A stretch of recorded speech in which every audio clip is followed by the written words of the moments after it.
அப்ப இஸ்லாம் என்ன செய்யுதுன்னு கேட்டா, நபிகள் நாயகம் காலத்தில் யூதர்கள் தான் இருந்தாங்க. அந்த மதீனாவில் அதிகமாக இருந்தார்கள். அந்த யூதர்கள் என்ன செய்வாங்கன்னா, இன்றைக்கு சமூகத்தில் எப்படியெல்லாம் மாதவிடாய் நேரத்தில் பெண்களை ரொம்ப ஒரு அருவருக்கத்தக்கவர்களாக பார்க்கிறார்களோ அந்த மாதிரி பார்த்து கொண்டிருந்தார்கள். நபிகள் நாயகத்தில் கேட்கிறாங்க, இந்த மாதவிடாய் சம்பந்தம் நீங்க என்னதான் சொல்றீங்க முகமதே, உங்க கருத்து தான் என்ன என்று கேட்கிறார்கள். இந்த கேட்கிறார்கள் என்ற அந்த கேள்வியையும் போட்டு அதுக்கு என்ன பதில் சொல்லணும் என்பதையும் திருக்குறான்ல 2வது அத்தியாயத்தில் 222வது வசனத்தில் சொல்லப்பட்டிருக்கிறது. மாதவிடாய் பற்றி முகமதே நபியை உன்னிடத்தில் கேட்கிறார்கள். குல், நீங்கள் சொல்லுங்கள், அந்த மக்களுக்கு சொல்லுங்கள், ஹுவ அதன், அது ஒரு தொல்லை, பெண்களுக்கு ஒரு தொல்லையான ஒரு விஷயம். அதனால ஃபஅத்தஸிலுன் நிஸா ஃபில் மஹீத், மாதவிடாய் நேரத்தில் பெண்களோடு உடலுறவு கொள்வதை விட்டு நீங்கள் விலகிக் கொள்ளுங்கள், அது நிற்கிற வரைக்கும் நீங்கள் உடலுறவு கொள்ளாதீர்கள், இப்படிங்கிற ஒரு கட்டளை இறைவன்றது வருகிறது. அப்ப மாதவிடாய் என்று வந்து விட்டது என்று சொன்னால் அவங்க செய்யக்கூடாத விஷயம் என்ன என்று சொன்னால் இல்லறத்தில் ஈடுபட்டக்கூடாது.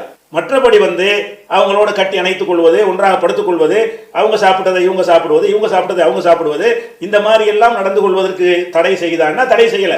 நபிகள் நாயகத்துடைய மனைவி ஆயிஷா சொல்றாங்க, நான் மாதவிடாயாக இருப்பேன், இருக்கும் நேரத்தில் நபிகள் நாயகத்திற்கு நான் தலை வாரி விடுவேன்.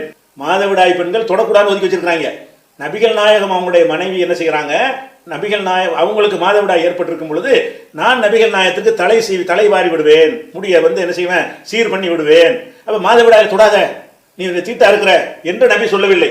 மாறாக அதற்கு முன்னால் அந்த மனைவி என்ன செய்து வந்தார்களோ அதையெல்லாம் செய்வதற்கு, அந்த உடலுறவு தவிர அனைத்தையும் செய்வதற்கு என்ன செய்யறாங்க, அதை பயன்படுத்துகிறார்கள், அனுமதிக்கிறார்கள், அப்படி வாழ்ந்து காட்டியிருக்கிறார்கள்.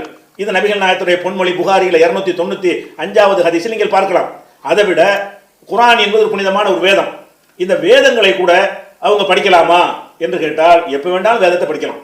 மாதவிடாய் நேரத்திலையும் இஸ்லாமிய பெண்கள் குர்ஆனை ஓதலாம், அதுக்கு எந்த தடையும் கிடையாது.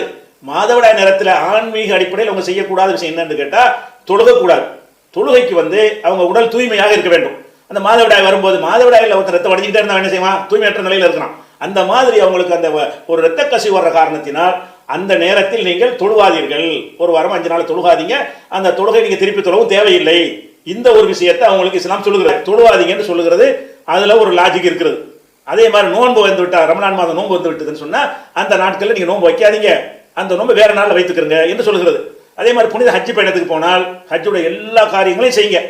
அரஃபாவுக்கு போறது, வினாவுக்கு போறது, ஹாஜிகள் செய்யற அனைத்து காரியத்தையும் செய்யுங்க. கபாங்கிற ஆலயத்தை ஒரு சுத்தி வரணும் ஒரு 7 தடவை.